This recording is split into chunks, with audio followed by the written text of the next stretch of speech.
This video today is a lot more somber, the tone of this video, but it's appropriate because it's a very serious subject.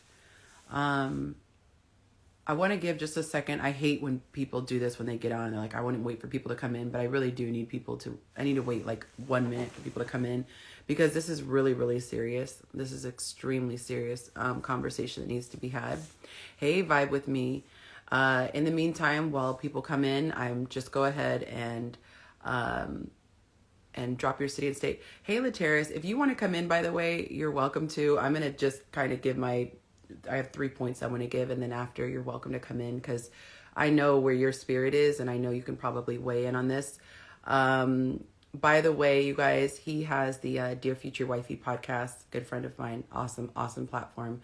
God is really blessing. We have Jamaica in the house. We got Rome. Hey. Hi, guys. I'm sorry for my demeanor, but my heart is really troubled right now, so I just want to do this live stream and get this off of my chest. We got Chicago, Little Rock. Hey, my people are from Little Rock. Awesome. So, hey, call me Shanks. Shannon, I believe. Nice to have you. We have, he's a city and state. Yes, I know. I'm sorry. Only in the U.S. we got the city and state for most part, so apologize. Okay, so it looks like everybody is settled in who's going to be in here. This is a more serious matter. And so I really want to make sure that you guys hear me and hear me from my heart, because as a content creator, it is so painful to witness what's going on. Thank you, Rome. It's really painful to witness. Just this morning, there was a gentleman who was commenting. So the post that I did this morning was a little series on women submitting, okay? And so I asked a question of women, and I just said, why is it that women are okay with submitting to their boss? And it really triggered, the answers really triggered one of the guys. And he's someone that's very active on my page. And this is the dilemma that I have. I completely understand why he was triggered. Okay, women, we get triggered. Men are like pissed off. He was pissed off because the math wasn't mathing for him, and it was really, really frustrating. And so his approach that he went about it, we've talked about it. His approach was not, it was not a great delivery. Okay, it was not a loving approach. However, I understand. It's possible to understand someone's frustration and not condone their approach. So I just need to be really, really, really, really clear on that. Excuse me, guys. This is going to be unprofessional, but I got to have my water and I forgot it. Baby girl, would you get mommy some water? Thank you, my love. I got on camera and forgot to get my precious water. Okay, when I talk a lot, I need to drink. So I wanted to come on here and talk about the gender war because it's turning violent, okay? It could be violent with words, it could be violent with actions, but it's actually turning like physically violent. There is a video, and I don't like reposting other people's content if it is something that is going to be, what is the word? If it's very titillating, not in a good way. I know turning is not the right word. It has been. You're right. No, you're absolutely right, my love. I don't like to share other people's videos when I know it's going to trigger people, because what happens is the person in the video gets attacked. And so when I'm giving information, I have a purpose in mind, and it's totally derailed when people are focusing all their attention on the person in the video. So it's so frustrating because I really want to reshare this video that I saw. But in the video, the woman is, and I'll, if I can remember the name of the podcast, hold on. It's like right there. Already initiated. Something. I'll try to put it. But anyway, it's a podcast. I'm actually going to be on one of their new episodes, I believe, in next season rather. R8 initiated, something like that. But they've reposted it. So if you just really want to see it, you can, to know that I'm not exaggerating. But I just don't want to share it on my page because people don't get the context and then they just start talking about the person and then we don't even talk about the issue. But the woman was saying that she's so tired initially of the mistreatment that women are getting, that she is proposing that women, literally men, okay, I won't repeat the words, but she's literally talking about that. She went so far as to say that when it comes to babies, let's just say the girl baby should be given birth to, okay? Let's just read into that, okay? She was very, very, very, very specific. Now, on my page, there are men who get really upset, and there are women who get really upset. Is it Hardly Initiated? I think it's Hardly Initiated is the name of their podcast, okay? Maybe I'll put it on my story. That's a good idea. Okay. So,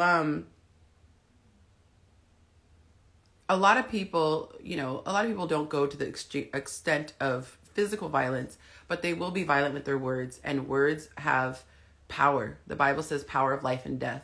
How many kids have you heard not producing the girl babies, giving birth to? So read into that, okay? Not producing, because you can't control what's produced, but giving birth to. So just read into that. There's power of life and death in their tongue. And if you think about children who commit suicide, school-age children, a lot of them do it because of words. Somebody just ridiculed them enough and they took their own life. Somebody could say, oh, well, they had the choice to do it or not. And so you might dismiss it. But the reality is, why would you even introduce something that could potentially push somebody who is in a volatile state over the edge? And unless you've experienced something like that and had to endure it, you don't realize how much mental trauma can affect you emotionally. Okay. When I was going through my depression, I would have actual anxiety attacks where I couldn't breathe. It felt like I was having a heart attack. And up until then, I had never experienced an anxiety attack. And I always thought an anxiety attack was like, oh, somebody just really be anxious. Like, oh, I'm really anxious about this test. Like, and my best friend of like 40 years, she would have them. And I hate to admit this, but I used to be like, oh my God, so-and-so, because I didn't know it was an actual physical thing.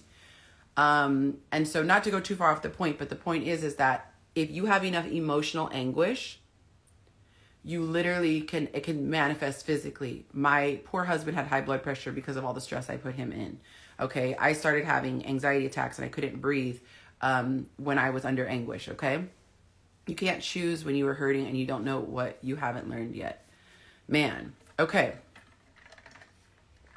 That's an amazing point, Becca. And I believe what you're saying is you can't control yourself when you're hurting. It sounds like that's what you're saying. Okay, any war is sad. Yes, it is. It is, Shannon. Okay, so this is the point that I'm getting to. Just like what they said, you can't choose when you're hurt. What happens is when you hurt, you tend to spill out onto other people. I like to call the gender war a gender war because war is such a beautiful metaphor. It's such a poignant metaphor for what's happening. In war, there are casualties. When one person shoots, lots of things happen. Towns get destroyed, children get hit, innocent bystanders get hit, animals get hit. Like I said, it's horrible. And it's because both people feel like they have a cause worth fighting for. So what happens is the women are feeling like they have something that's being done wrong to them and they're hurting. And so in their pain, they are doing things, whether it's flying off at the mouth, whether it's actually being physically violent, whether it's, turning away from men altogether and trying to create a romantic relationship with a same-sex person. Whatever the case is, women are reacting to the pain in different ways. Women are reacting to the pain in different ways. I wish Instagram would save the comments because it's so tempting to read the comments as they're coming in. YouTube does it. So Instagram, if you're listening, please, for the love of God, save the comments. So I'm sure you guys have good stuff to say and they just get deleted after. Lost my train of thought because I saw something juicy in the comments. So the women are hurting, okay? And I think what distinguishes me, and a lot of you guys have said this, so it's not a think. I know what distinguishes me is that I really do care about both sides. When you care, you listen. I have strong opinions, very strong opinions. But the evidence of caring is listening.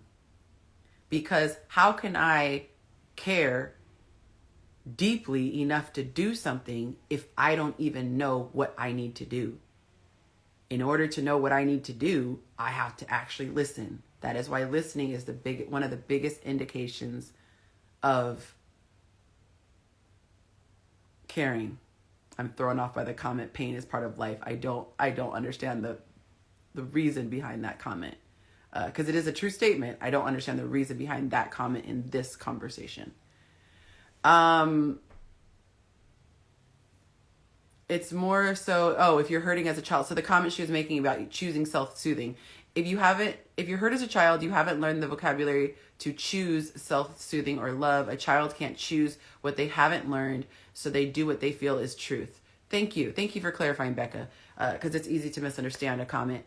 So thank you. Thank you for explaining that. And feel free downtown to explain why at this particular time you chose to state that fact that pain is a part of life. Help me make it make sense in the context of this discussion. Okay, so I care enough to listen, and as I listen, I often have the stomach to get past the flying bullets, because the bullets that are there, like the guy I told you in the morning, I can often get past the flying bullets and see what the person is trying to say and why they're saying it that way. However, 99.9% of people cannot see past the flying bullets because it hurts too bad. This is the reason why, under no circumstances on any of my platforms, do I allow disrespect. That is why I call myself Mama Yancy when I get into Mama Bear mode, and I call you guys my babies, because I will protect you like you're my babies. You cannot come on my page. You cannot come on my page and be condescending and disrespectful, even if you feel it is justified. Why?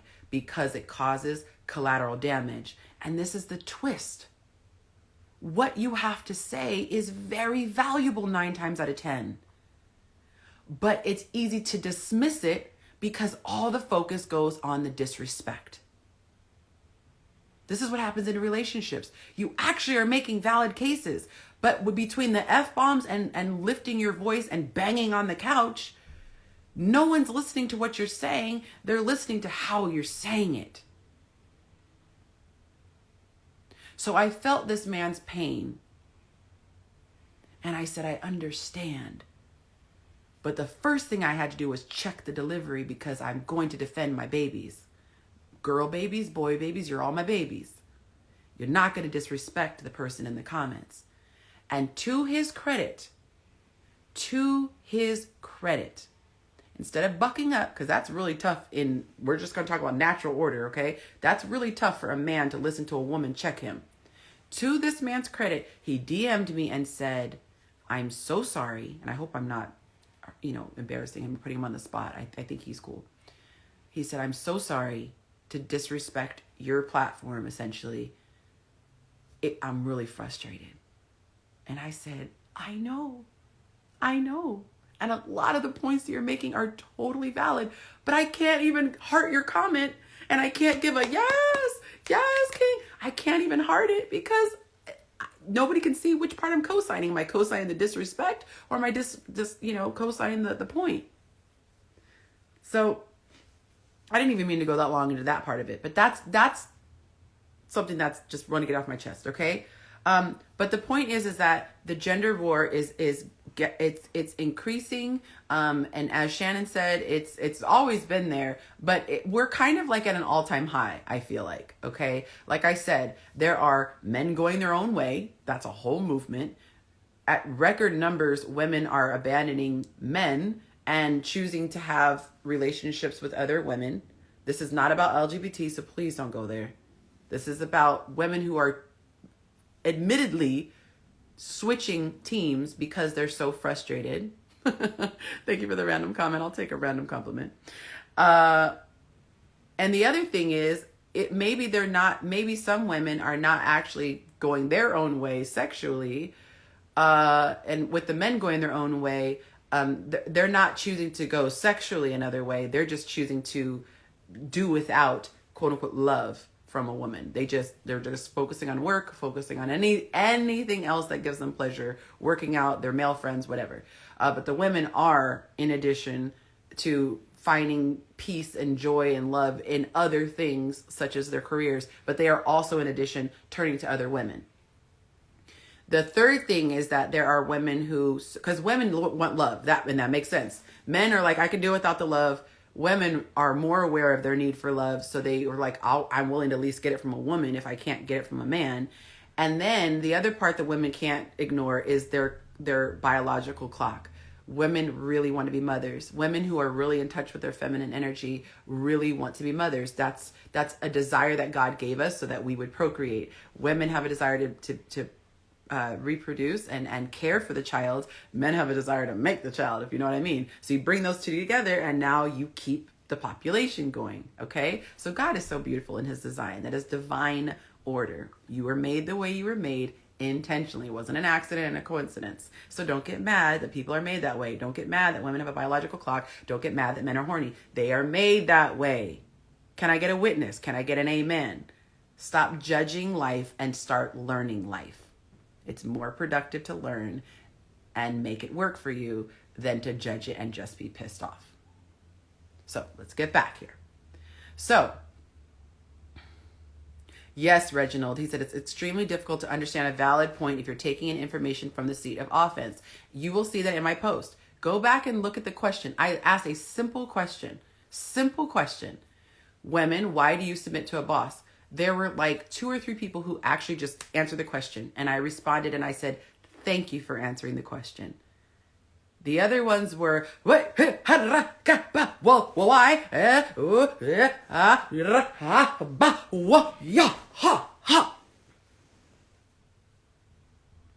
It was a simple question. What color is the pillow? Why are you asking? What color is the pillow? Well, is it on the couch? What color is the pillow? What is the material made of? What color is the couch? It's a simple question. What color is the pillow? It's white. Okay. Offense.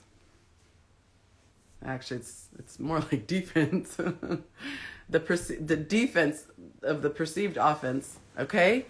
But a lot of women are choosing motherhood on their own. They're choosing to get a surrogate. They are choosing to just get knocked up because they want motherhood so badly, but the relationships with the men are so painful.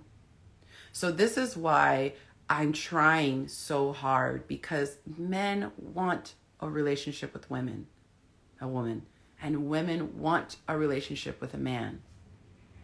But they are experiencing so much trauma, so much pain, so much frustration that it has erupted into a gender war. And it is a war because we're living in the Matrix.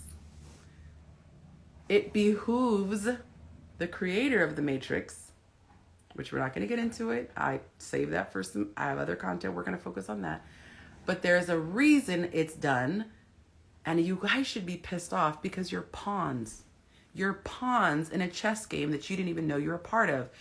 The creator of the Matrix is so freaking brilliant that he has convinced you there isn't even a Matrix.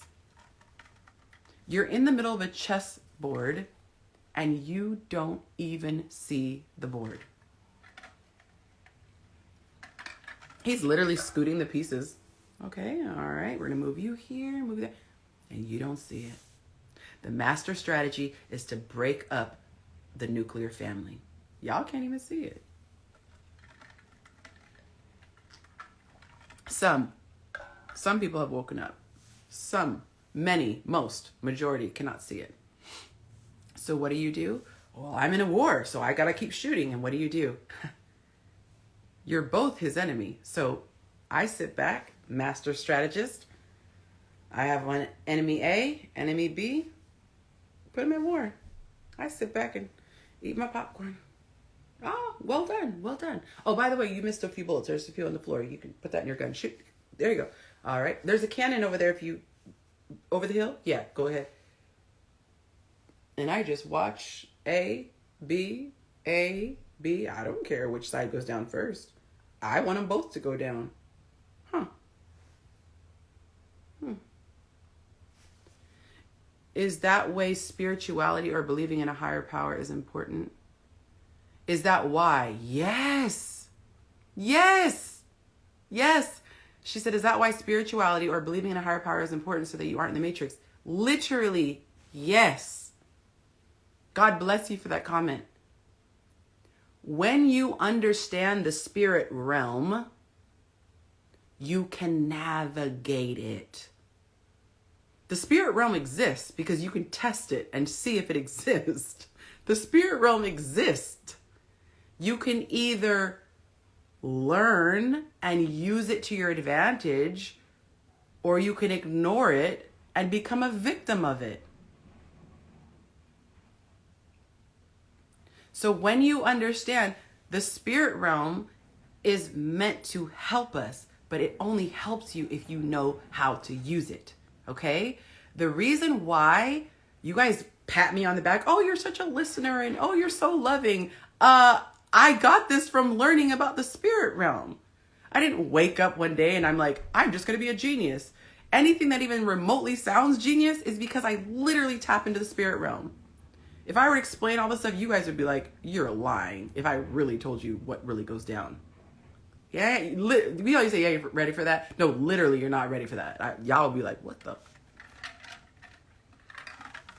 But the results are there. You can't dispute the results. The men are appreciating and the women are appreciating. So clearly the war isn't happening on my page. You gotta, she's doing something different. It's worth a try. Anyway, so women are choosing motherhood. They're going to do it on their own. Just knock me up. I'll pay for, IVF, whatever. Just I'll adopt. But they really want each other. Okay. The women are hurting because they have bought the lies, hook, line, and sinker. Who's lying? The creator of the Matrix. And if you try to tell a woman that she's being sold a lie, she gets defensive. She has so much believed the lie that anyone trying to point out the lie, it's so a part of her that anybody who tries to remove the lie from her, she thinks they're trying to remove a part of her. If anyone tries to attack the lie, that she perceives them to be attacking her. So a lot of these men are noticing the lies and they're saying, baby girl, this is a lie. You're being sold a lie. And the women are going, you're the enemy. How dare you? And the men are like, bruh, I'm literally trying to save you from this lie. And the women are like, no, you're not. You're a chauvinist. No, you're not. You're egotistical. No, you're not. You're. Bleh.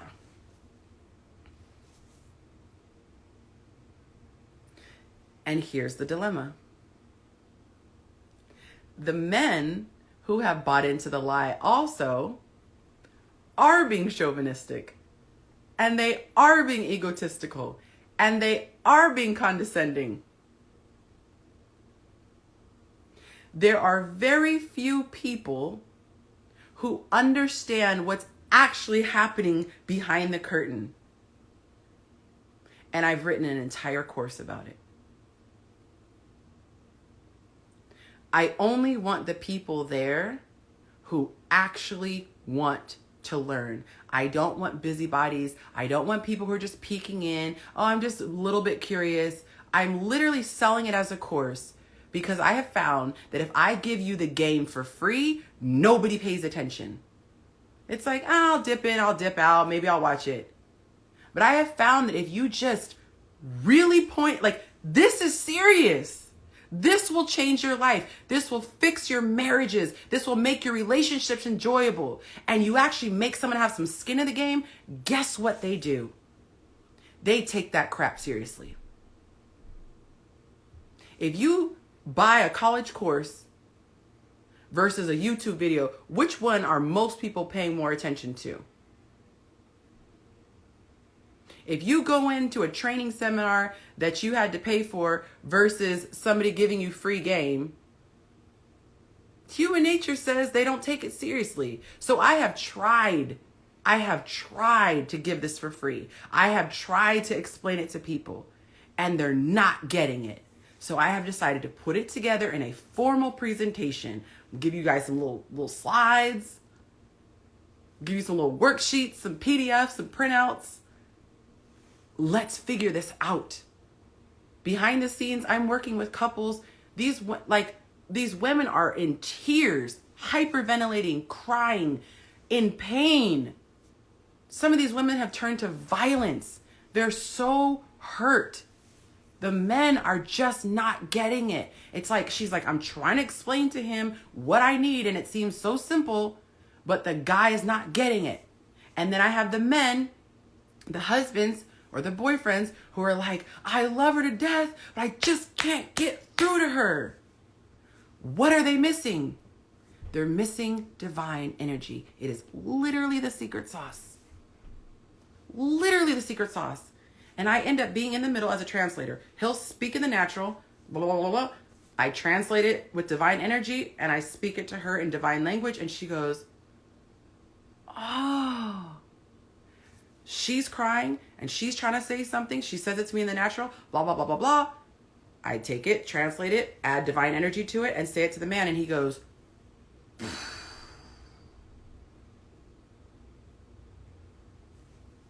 I literally would give this away on the corner if I could. People don't listen. Like, if you literally slid in someone's DM and you said, I have $1,000 for you, just send me your Cash App, they're not going to believe you. Why? Because there's like scams and that's too good to be true. And I literally tried for 7 years to give this stuff away, and people did not listen. So we're going to do a social experiment. We're going to see if people actually pay, if they actually listen to the thing that you're probably spending thousands of dollars on couples counseling for and not yielding you any results. You're going to therapy for years and you still cry. You're still anxious. You're still unsuccessful with men or women if you're a guy.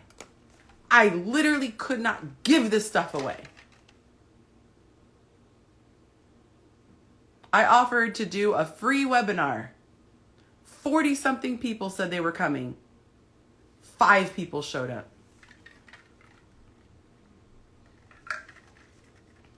I'm not making this up. I'm not making this up. I fought it for so long, and all the experts say, if you have something of value, you have to charge for it. They're like, Yancey, I can't even believe what you charge for coaching. You literally should be charging like $10,000. And I'm like, I can't do that.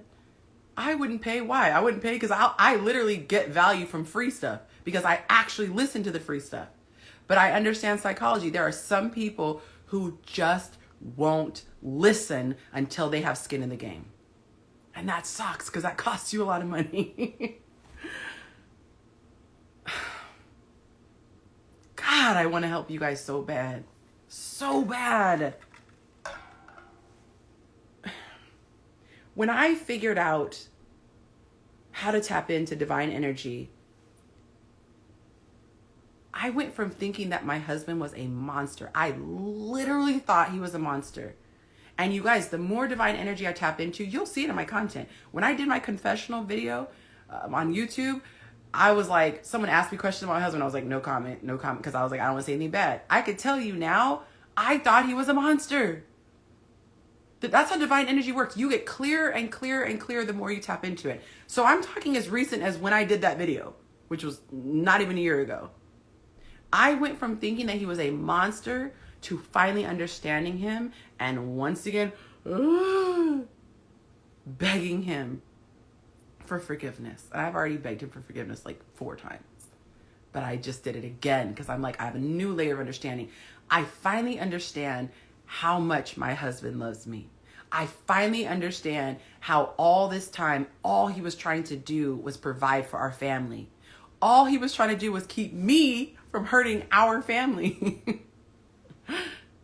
I just realized that I was putting him in such a difficult position because I was so defensive and I was so insecure that anytime he would say anything like, "Hey babe, what color is this pillow?" I was like, "Why are you asking that pillow? Why are you asking me? Why didn't you ask somebody else? Are you saying it's white?" And it was like, bro, I literally just asked what color the pillow was. And then I realized, oh my God, I did that for 12 years straight. Oh my God. Oh my God. No wonder this man had high blood pressure. So I've dedicated the rest of my life to trying to get people to not go through what I did. I met the man of my dreams. I only had like 1 or 2 boyfriends before I met him. The man of my dreams. Tall, dark, handsome. Literally. I feel like he's a combination of like Barack Obama and Kobe Bryant. Real handsome guy. Former professional basketball player. 6'3", muscular, deep voice.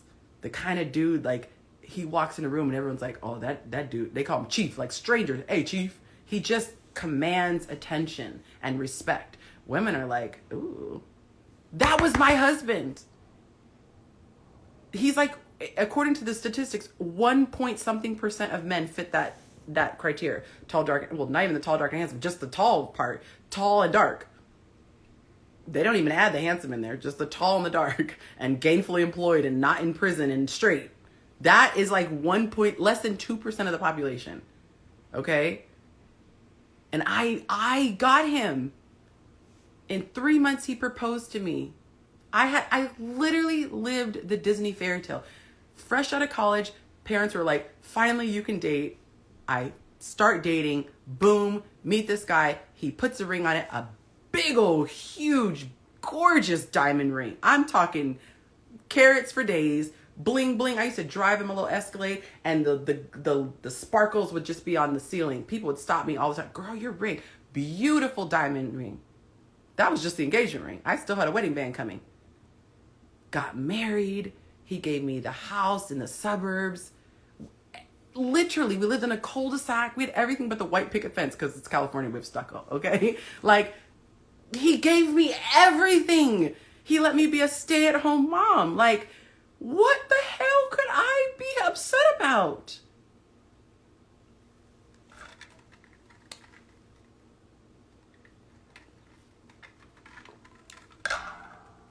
I was choking on the Kool-Aid from the Matrix. That's it. That's it.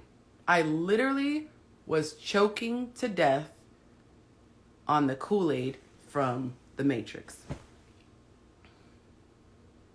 I have been drinking it since I was old enough to be aware. Literally, my earliest memories. My memories don't go further than like kindergarten or so. So I couldn't tell you how early, but it's the earliest I had cognition. I was hearing the lies from the Matrix, and it slowly started to tear me down. I did a reel on it. There's literally my little kid, pictures me as a little kid. It broke me down piece by piece until finally a couple years ago, I contemplated suicide. I checked myself into an institution. They're like, you're choosing to come in here? I'm like, yes, take me in.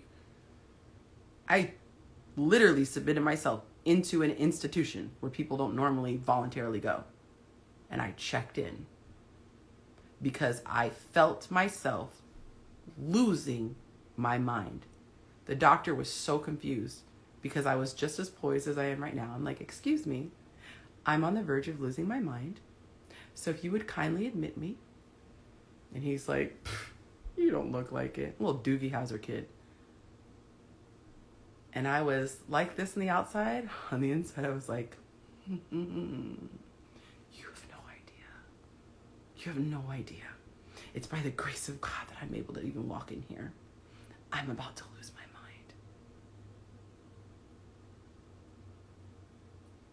And my sister told me, she said, if you have to get an Oscar and pretend like you're going to slit your wrist in the ER, that's what she said. If you have to pretend, because clearly they don't take people seriously who are calm enough to know they're on the verge of a breakdown. And so it was so embarrassing. I had to go back to the little lady at the desk. You know, they have the little cutout in the hole. And she's like, hi, how can I help you? And I'm like, I need to see the doctor again, please. Okay, what can I help you with? And I'm like, could you please bring the doctor back out?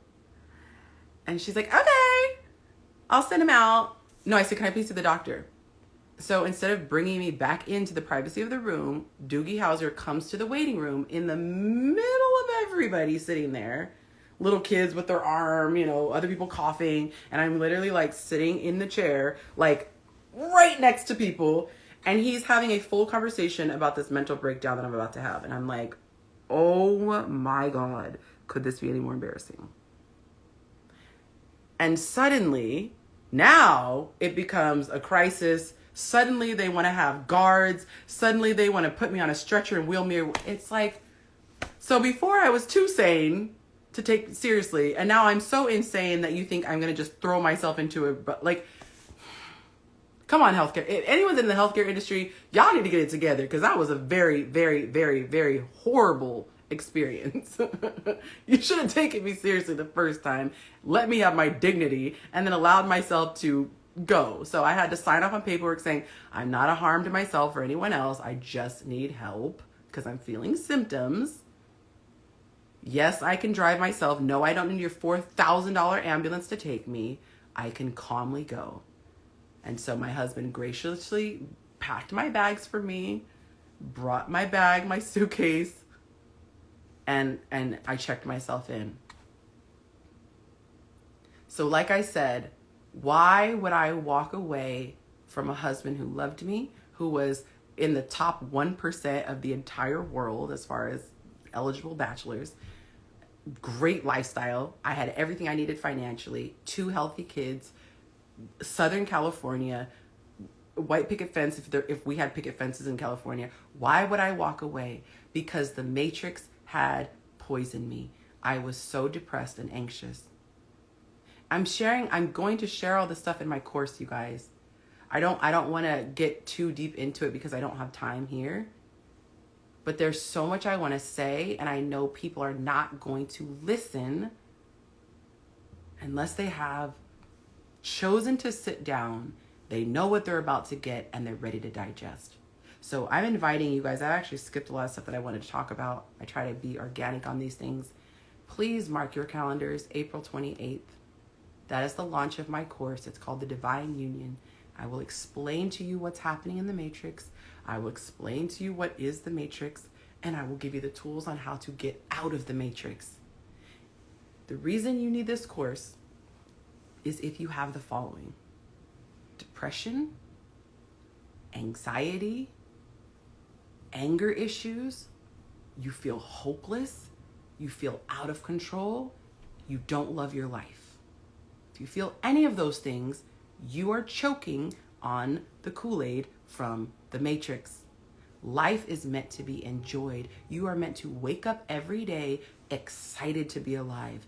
You should have joy in your heart. I have so much joy in my heart, it feels like my chest is it hurts sometimes. I feel like my ribs are expanding. I'm not exaggerating.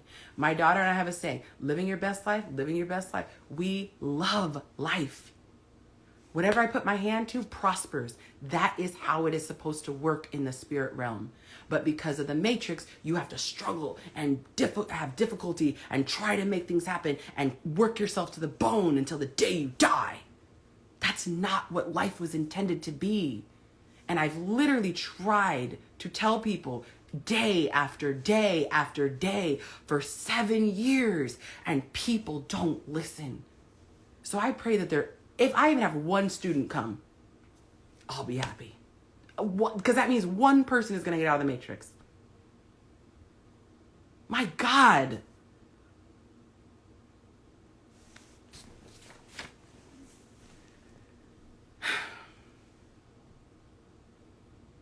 The course is on my website, Chasing Yancy.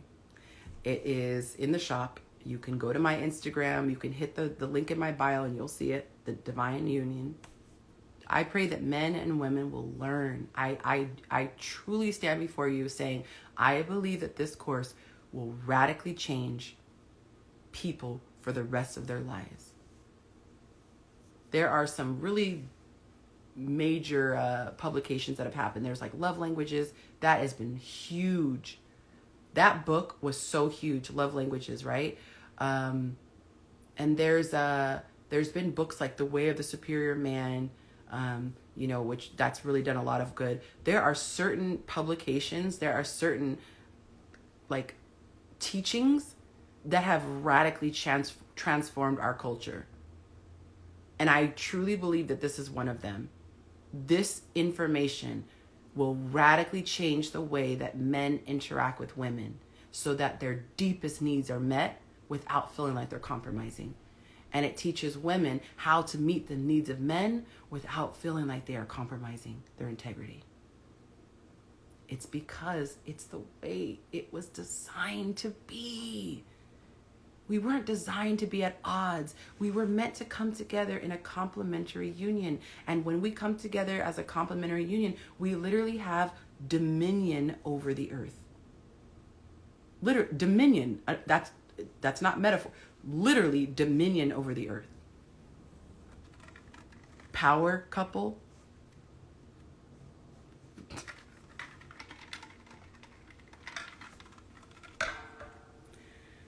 Anyway, for those who would like to come, I have a webinar. I did my one last week. And by the way, the 5 people who did show up, I just really feel like I did not do it a good service.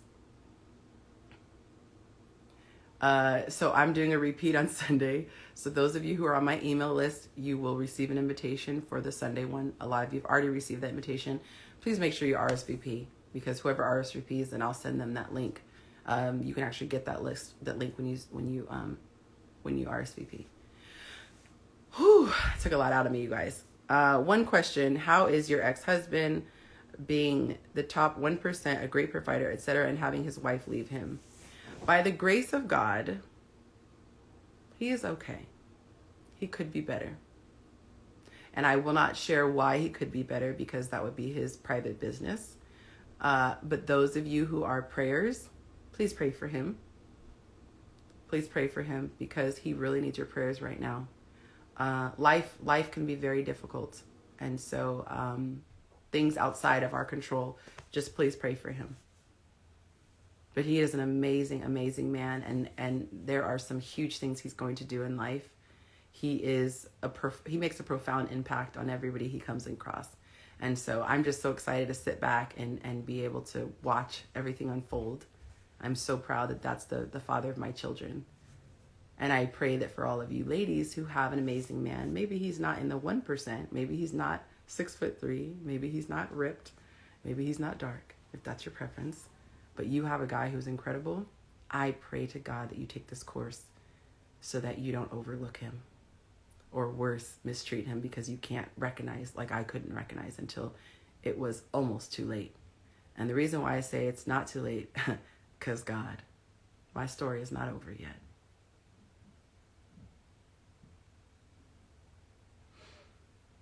He said that's a big lesson of you having a peaceful spirit is tough.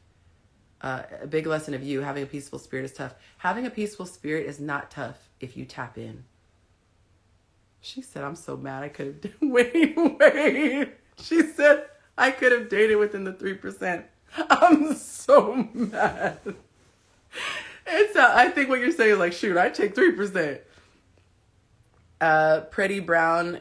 Oh, Pretty Brown. Yes. I would say I know. In my spirit, I know. Oh, yeah. Oh, I know. It's already happening. God's timing is so beautiful. His timing is so beautiful. Blessing instead of lesson. That's a blessing having a peaceful spirit is tough. And that's what I'm saying. Having the peaceful spirit is not. It's actually the easiest thing ever once you tap in. If you try to have peace without tapping into divine energy, it's almost impossible. You have moments where things make you happy and situations make you happy. But peace, you can have peace in the middle of a massive storm. I'm actually going through 2 or 3 really big, massive storms that if I didn't have peace, I would not be in a good position. I would certainly not be doing live streams. I would not be posting content. I'd be curled up in a fetal position in my bed. This peace passes all understanding. It really does. It doesn't make sense because the people who are close to me, who really know what's going on in my life right now, they're like, I just don't get into it because it's just, that's not part of my platform. My content is not about me. My content is not, hey, here are the struggles that Yancey's going through. That's not. My job is to encourage you. But I say this to say, I'm not peaceful because my life situations are peaceful. I'm peaceful because my God keeps me in perfect peace because my mind is stayed on him. That's his promise, and he delivers. Baby, he delivers. Okay, I'm going to be late to my next coaching call, so I have to run, but keep me in your prayers, those of you who are my brothers and sisters in Christ. Dead men are peaceful. Ooh, spiritually speaking. Ooh, okay, Reginald. Yes, dead men are peaceful. I'm over here in my coffin. Yes, dead to flesh, dead to flesh. Okay, y'all ignore us and our spiritualese, our spiritual lingo over here. Crucified with Christ, therefore let me go. See, y'all, you all get me excited talking about the word. Don't get me started, my good scripture folks. God bless you. Thank you for helping me end on a high note. Until next time, tell someone that you love them. And I hope it's super awesome how much I love you. But buy the course, okay? And don't tell anybody, but I'm giving you guys half off on my birthday. You didn't hear it from me.